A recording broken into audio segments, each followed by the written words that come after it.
Hi, this is a Shurflo 4008 water pump from my trailer. Had an issue with it leaking back, city water leaking back through it, so I'm taking it apart and we're gonna see what's inside.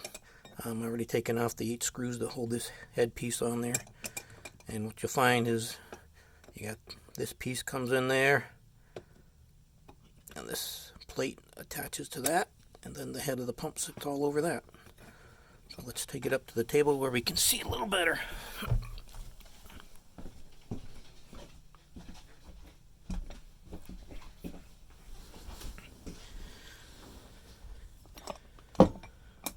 So you have basically 3 pieces to it here.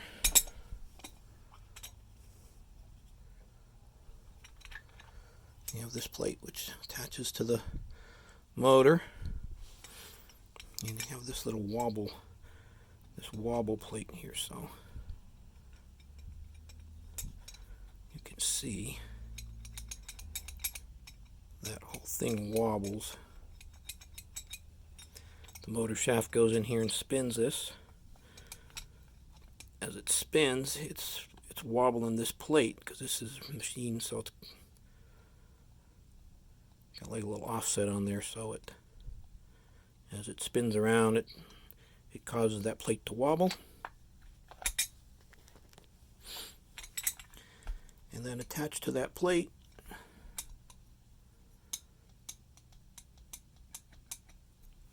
is this rubber diaphragm. Got 4 chambers in it. As the wobble plate wobbles, it pushes these two, pushes them open and close, pushes them into the chamber there and pushes them to force water out, or as it wobbles back, it sucks water in. This piece fits on there like that. You got the inlets, the 4 inlets on the corners. It sucks water in through those, and then it pushes them out through these 4 outlets on the discharge side.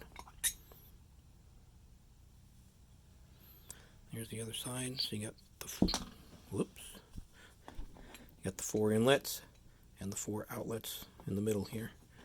These are just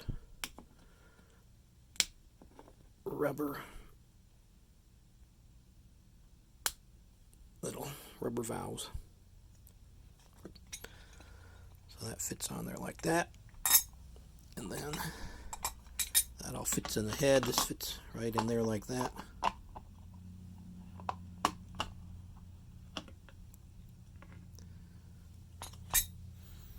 So the head of the pump, you have your suction chambers on the outside, and then the discharge on the inside.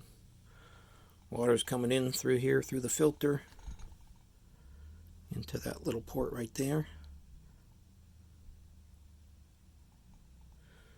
Fills the suction chambers, gets sucked up through there and pumped out into this center chamber, the discharge chamber.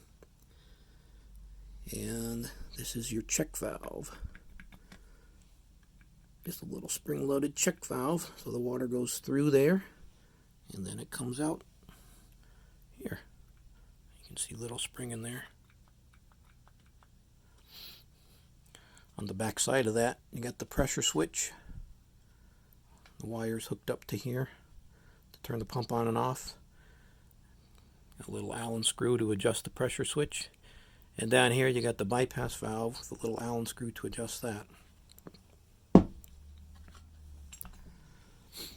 And there's the bypass chamber right there. So you have this little, on the discharge side, it goes into a little place there, a little rubber diaphragm valve in there, and then it comes out on this side. So this is adjustable to keep the pump from cycling on and off while you're running water. It'll open and bypass, keep the pump running smoothly. So what happens is, when you got city water hooked up, it's back pressure onto that, into here. It's pushing this check valve closed. If this gets hung up, then the city water flows into the pump, and it'll flow back out through the suction side, and this goes to your tank, fills it up, and overflows, and that's what happened to mine. So a lot of times you just run the pump and flush whatever's stuck in here, or reseat this check valve, and it'll work fine.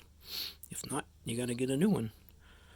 And this piece here, if these little rubber valves get munged up or worn, then the pump won't work so good. You can replace this, like $10.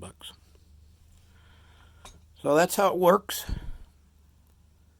and hopefully that was helpful.